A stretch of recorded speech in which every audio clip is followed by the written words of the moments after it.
इस मूवी के स्टार्ट में हम कुछ लोगों को एक कश्ती पर सफ़र करता हुआ देखते हैं और उसी बोर्ड पर इस मूवी के मरकज़ी किरदार मियान के सामने दो आदमी बैठे हुए हैं जो कि आपस में दोस्त हैं।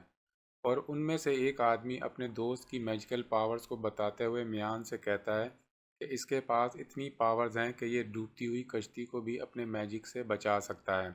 उनकी ये बातें तो मियान खामोशी से सुन रहा था, लेकिन वहीं पर उनके पीछे बैठे आदमी को उनकी बातों पर गुस्सा आ जाता है, क्योंकि उसे लग रहा था कि ये दोनों झूठ बोल रहे हैं और झूठ बोलने की वजह से उस कश्ती पर कुछ बुरा हो सकता था। यानी वो आदमी इन दोनों को झूठा और धोखेबाज कह रहा था। और अब ये इल्ज़ाम सुनकर उस आदमी को बहुत ज़्यादा गुस्सा आ जाता है, जिसके पास असल में मैजिकल पावर्स थी। अब वो गुस्से में खड़ा होता है और सबको धमकी देता है कि मैं अपने जादू से सारी की सारी कश्ती को जला सकता हूँ।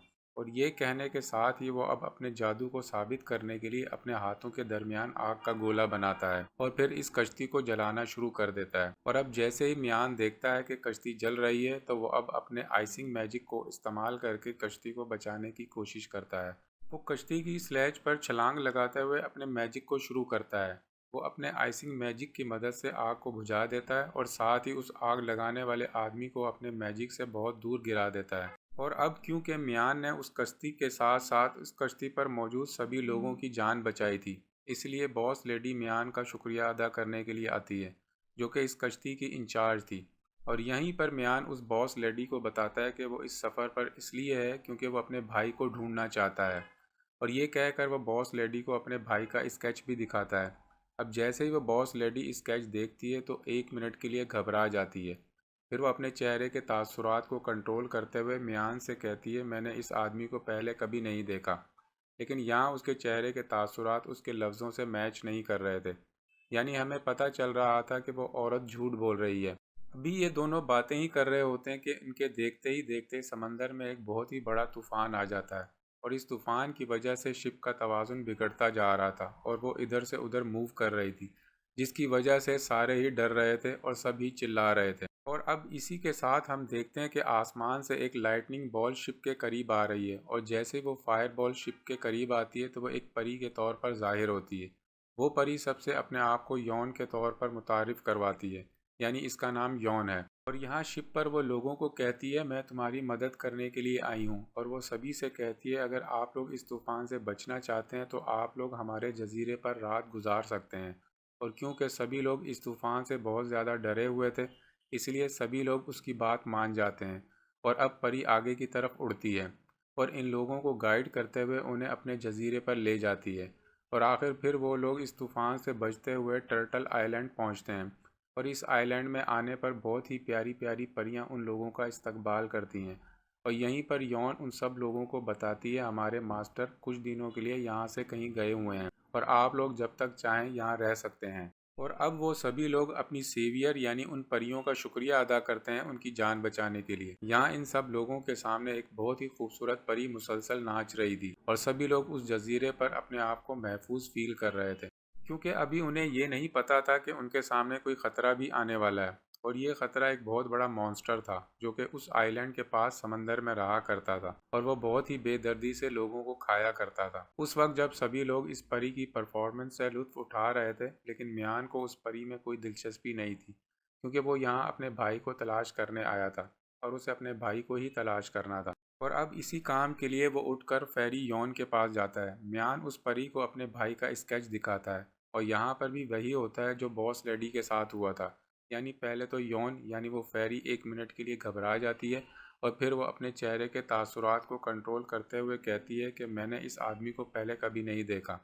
और अब 2 मरतबा एक ही काम के होने से हमें ये पता चल रहा था कि यहाँ कुछ ना कुछ गड़बड़ तो ज़रूर है, यानी मियान का भाई यहाँ हो सकता है। अब पार्टी ख़त्म हो जाती है और सब लोग अपने अपने कमरों में चले जाते हैं और मियान अपने भाई को तलाश करने में मसरूफ़ था, क्योंकि उसे भी लग रहा था कि यहाँ पर कुछ ना कुछ गड़बड़ तो ज़रूर है। और अभी वो इस महल में अपने भाई को तलाश कर ही रहा होता है कि तभी उसे एक चीख की आवाज़ सुनाई देती है। जैसे ही मियान उस आवाज़ को फॉलो करता है तो वो देखता है कि उनके साथ आया हुआ एक आदमी एक फेरी को तंग कर रहा है। फेरी वहाँ से भागने की कोशिश करती है तो वो आदमी उसे पाँव से पकड़कर नीचे गिरा देता है और यहाँ पीछे से मियान आकर उस आदमी को पकड़ लेता है और अब वो उस आदमी के साथ फाइट करता है और इस तरह वो फेरी को बचाने में कामयाब हो जाता है। और वो परी म्यान को लेकर वहाँ से उड़ जाती है। इन दोनों के उड़ते ही यहाँ पर एक बहुत ही खौफनाक डीमन उस आदमी के पीछे ज़ाहिर होता है, जो वो उस आदमी की रूह को बहुत हौलनाक तरीके से कैप्चर कर लेता है और उसे अपने अंदर एब्जॉर्ब कर लेता है। अब हम दूसरी तरफ यौन और म्यान को देखते हैं, जहाँ म्यान परी का पाँव चेक कर रहा था कि उसे कोई चोट तो नहीं आई। और अब क्योंकि म्यान ने परी की जान बचाई थी, इसलिए वो परी म्यान को बहुत सारे पैसे देने की ऑफ़र करती है। और इसी ऑफर के साथ साथ वो परी म्यान की रूह निकालने के लिए अपना हाथ उसके पीछे करती है। इस दौरान उस परी का हाथ एक अजीब आइस हैंड में तब्दील हो रहा था, लेकिन जैसे ही म्यान वो पैसे लेने से इनकार करता है तो परी का हाथ ठीक हो जाता है, यानी उसका हाथ नॉर्मल हो गया था। अब वो म्यान की रूह नहीं निकाल रही थी। अब इसके बाद फेरी म्यान को इससे भी ज़्यादा कीमती चीज़ ऑफ़र करती है। इसके साथ ही वो एक और बार अपना हाथ म्यान को मारने के लिए उसके पीछे करती है, लेकिन जैसे ही म्यान इन सारी चीज़ों को लेने से इनकार कर देता है तो इस फैरी के दिल में भी रहम आ जाता है और वो अब म्यान को ज़िंदा छोड़ देती है, क्योंकि उसे म्यान का दिल बहुत ही सच्चा और साफ लगा था। ऐसे में म्यान बाहिफाजत वहाँ से चला जाता है। अब दूसरी तरफ हम देखते हैं कि इन लोगों में से आए हुए एक आदमी को एक बहुत ही खूबसूरत परी अपनी तरफ अट्रैक्ट करती है, और वो आदमी उसकी खूबसूरती से इम्प्रेस होते हुए बहुत ही खुशी से उसके करीब जाता है। और यहाँ पर यह परी बहुत ही बेदर्दी से उस आदमी की रूह को कैद कर लेती है, क्योंकि उसे ये रूह अपने मास्टर को देनी थी। यहाँ जैसा कि हमने पहले देखा था कि यौन यानी फेरी म्यान की रूह कैप्चर करने की कोशिश कर रही थी। फिर इससे पहले एक काले शैतान ने एक आदमी की रूह कैप्चर की थी। यहाँ अब ये परी किसी और आदमी की रूह कैप्चर कर रही थी, और इससे हमें पता चला था कि ये आइलैंड उनके लिए कोई शेल्टर नहीं है, बल्कि ये आइलैंड तो उनके लिए एक ट्रैप है। जो परियां यहाँ नज़र आ रही हैं असल में वो परियां नहीं हैं, बल्कि ये भी डीमंस हैं, जो कि पहले लोगों को अपने ट्रैप में फंसाती हैं, फिर अपने मास्टर के लिए उनकी सोल कैप्चर करती हैं, और इन लोगों की सोल लेने से उनके मास्टर डीमन की पावर्स बढ़ती हैं। मूवी के इस सीन में हम देखते हैं कि यौन एक साहिल के पास है और वहाँ पर एक मॉन्स्टर यौन को मार रहा था, क्योंकि यौन ने म्यान की रूह कैप्चर नहीं की थी। हालांकि उसके पास म्यान की रूह कैप्चर करने का एक अच्छा मौका था। खुशकिस्मती से म्यान अपने भाई को ढूंढते हुए वहां आता है, और म्यान के आने से वो डीमन वहां से गायब हो जाता है। इसी तरह यौन यानी उस फैरी की जान बच जाती है, वो भी म्यान की वजह से। अब यहाँ पर इस मॉन्स्टर के हमले की वजह से यौन की पावर्स बहुत ज़्यादा कम हो गई थी, इसलिए म्यान उसके अंदर अपनी पावर्स ट्रांसफ़र करता है। अब अगली सुबह हम देखते हैं म्यान का दोस्त जल्दी में उसे जगाने आता है, और यहाँ आकर वह उसे खुशखबरी देता है कि म्यान का भाई मिल गया है। अब वो दोनों एक ख़ास जगह पर जाते हैं और वहाँ देखते हैं कि म्यान का भाई एक मैजिकल कॉनकेव में कैद है। और जैसे ही म्यान जब अपने भाई को बचाने के लिए उसके अंदर जाता है तो वो मैजिकल कॉनकेव उसे अंदर जाने नहीं देती। अब म्यान अपनी जादुई ताकत का इस्तेमाल करते हुए उस कॉनकेव को तबाह कर देता है, और म्यान का भाई उस कैद से आज़ाद हो जाता है। और अब इसी दौरान यहाँ बॉस लेडी आ जाती है, और म्यान उस बॉस लेडी पर बहुत गुस्सा होता है, क्योंकि बॉस लेडी ने झूठ बोला था। और अब उनकी बातों के दौरान एक सफ़ेद बालों वाले आदमी की एंट्री होती है, जो कि आकर उनको बताता है कि उनकी कश्ती किसी ने चोरी कर ली है। और अब इस मुश्किल में वो दोबारा परी यौन के पास जाते हैं, और अब यौन उन्हें यकीन दिलाती है कि जब तक उनके मास्टर वापस नहीं आ जाते वो यहाँ पर आसानी से रह सकते हैं। और फिर सबके चले जाने के बाद म्यान यौन से पूछता है कि तुमने मुझसे झूठ क्यों बोला था, जबकि तुम जानती थी कि मेरा भाई यहाँ पर है। और यहाँ पर यौन के पास म्यान को देने के लिए कोई जवाब नहीं था, और वो म्यान से सिर्फ यही कह पाती है कि मैं जानबूझकर तुम लोगों को बिल्कुल भी नुकसान नहीं पहुँचाऊँगी। और इसी के साथ म्यान अपने भाई को लेकर यहाँ से चला जाता है, और यहाँ अचानक म्यान का भाई ख्वाब में ज़ोर ज़ोर से चिल्लाने लगता है कि ये जगह महफूज नहीं है, यहाँ से भाग जाओ। और यहाँ हमें पता चलता है कि असल में यहाँ म्यान का भाई एक डीमन से लड़ने के लिए आया था, लेकिन क्योंकि वो जल्द ही डीमन से हार गया था, इसलिए डीमन ने उसे यहाँ कैद कर लिया। और अब वो लड़का जल्दी से अपने बेड से उठता है और बाहर की तरफ भागना शुरू कर देता है। यहाँ अब उस लड़के के पास एक और परी आती है, और वो उसकी मदद करने के बजाय उससे फाइट करना शुरू कर देती है। और अब वो परी लड़ाई के दौरान म्यान के भाई का दिमाग कंट्रोल कर लेती है। इसी दौरान म्यान भी वहाँ पर आ जाता है, लेकिन इससे पहले कि अब म्यान कुछ करता कि एक सफ़ेद बालों वाला आदमी आकर उसके भाई को बचाता है। और अब उसके बाद उस लड़के को उसके रूम में ले जाते हैं, और यहाँ पर वो सफ़ेद बालों वाला आदमी उस लड़के की तवानाई अपने अंदर एब्जॉर्ब कर लेता है। और अब दूसरी तरफ हम बॉस लेडी को देखते हैं, जो कि एक अजीब और खौफनाक गार के अंदर जाती है, और यहाँ उस बॉस लेडी के सामने वो काला शैतान ज़ाहिर होता है। यहाँ हमें पता चलता है कि वह बॉस लेडी भी काले शैतान के लिए काम करती है। और अब काला शैतान उसे एक पोर्शन देते हुए एक काम देता है, जिसमें उसे म्यान और उसके भाई को इस खार तक लेकर आना था। और अब यहीं पर हमें म्यान और उसके भाई को दोबारा दिखाया जाता है। यहाँ मियान के भाई को होश आ गया था, लेकिन यहाँ पर वो काफ़ी अजीबोगरीब बर्ताव कर रहा था।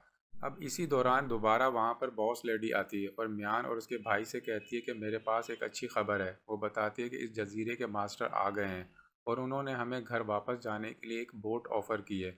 इसके बाद वो बॉस लेडी इन दोनों भाइयों को लेकर उस गार के दरवाजे तक आ जाती है और वो कहती है कि इस गार के दूसरी तरफ सभी लोग तुम्हारा इंतज़ार कर रहे हैं। यहाँ आने पर मियान को फील होता है कि यहाँ कुछ ना कुछ तो गड़बड़ है और इसी दौरान मियान के भाई की आंखें सुर्ख हो जाती हैं और वो अपने हाथ से एक तलवार बनाता है और अब मियान का भाई उस पर अपनी तलवार से हमला करना शुरू कर देता है। यहाँ पर मियान मुसलसल अपना डिफेंस कर रहा था। अब इसी डिफेंस के दौरान मियान अपने भाई को नोक करता है, जिसकी वजह से उसके अंदर आई हुई काली ताकतें निकल जाती हैं। जैसे ही वो स्प्रिट उस लड़के की बॉडी से निकलती है तो वो जल्दी से मियान को अपनी अजीबोगरीब जंजीरों से पकड़ लेती है। मियान अपने जादू का इस्तेमाल करते हुए एक सेकंड के लिए उस शैतान से अपने आप को छुड़वाता है। जल्दी से अपना इंस्ट्रूमेंट यूज़ करते हुए उसे एक जादुई गार में बंद कर देता है। उस शैतान को बंद करने के बाद वो अपने भाई को लेकर चला जाता है। उसके बाद हम दोबारा बॉस लेडी को देखते हैं, जो कि अब मियान के फ्रेंड के पास जा रही थी, क्योंकि उसे अपने मास्टर यानी काले शैतान के लिए लोगों की रूहों को जमा करना था। इसलिए वह अब मियान के दोस्त का शिकार करने वाली थी। लेकिन इससे पहले कि वो बॉस लेडी उस लड़के को कोई नुकसान पहुंचाती, उस लड़के को फील हो जाता है कि बॉस लेडी किसी गलत इरादे से उसके पास आई है। इसलिए वो बॉस लेडी से लड़ता है और लड़ते लड़ते अब बॉस लेडी उसे मारने ही वाली होती है कि पीछे से म्यान आ जाता है और म्यान के आते ही वो बॉस लेडी वहां से भाग जाती है और अब म्यान बॉस लेडी के पीछे जाता है और म्यान बॉस लेडी को पकड़कर उससे लड़ रहा था और अब बॉस लेडी को मारते मारते म्यान बॉस लेडी को कश्ती की स्लेज पर उल्टा लटका देता है। उल्टा लटकने की वजह से लेडी के सर में रखा हुआ लिक्विड पोर्शन का एक जार नीचे गिर जाता है और इस पोर्शन के पानी में गिरने से एक बहुत ही बड़ा समुद्री मॉन्स्टर टर्टल बाहर निकलता है और वो टर्टल पानी से निकलते ही सबसे पहले बॉस लेडी को एक ही बाइट में खा जाता है। और अब वो कछुआ इसी काम के लिए म्यान की तरफ बढ़ रहा था और म्यान पीछे की तरफ भाग रहा था। और अब यहाँ म्यान को बचाने के लिए एक फेरी की एंट्री होती है। वो फेरी यानी यौन म्यान को बचाने के बाद अब इस टर्टल को मारने के लिए हवा में जंप करती है। वो हवा में ही अपना जादू इस्तेमाल करते हुए एक कमान बनाती है और फिर वो आग की तीर से उस जाइंट टर्टल पर हमला करती है और इसलिए वो समुद्री मॉन्स्टर दर्द से घुर्राता है। अब यौन जल्दी से उस मॉन्स्टर के ऊपर अपनी फायर स्ट्रिप से अटैक करती है, लेकिन वो मॉन्स्टर उसकी फायर स्ट्रिप्स को खाते हुए उस पर हमला करने लगता है। लेकिन यहीं पर म्यान इस खतरे के अंदर यानी जायंट के मुंह की तरफ जंप करता है और यौन को वहां से दूर हटाते हुए खुद पानी में गिर जाता है और जैसे ही म्यान समंदर की तह में गिरता है उसकी रूह उसके जिस्म से जुदा हो जाती है और यहाँ उसे एक बोलने वाला पत्थर दिखता है और असल में इस पत्थर के अंदर उस जजीरे के मास्टर की रूह थी और यहाँ मियान को पता चलता है कि इसका भाई इस मास्टर के साथ मिलकर यहाँ पर उस काले शैतान को ख़त्म करने आया था, जो कि अपनी पावर्स को बढ़ाने के लिए लोगों की रूहों को कैप्चर किया करता था। और यहीं पर मास्टर मियान को बताता है कि उसी काले शैतान ने मॉन्स्टर को अपने कंट्रोल में किया हुआ है और वो इस समुद्री कछुए को एक जादुई चीज़ के ज़रिए कंट्रोल करता है, जिसे ड्रैगन ऑर्ब कहते हैं।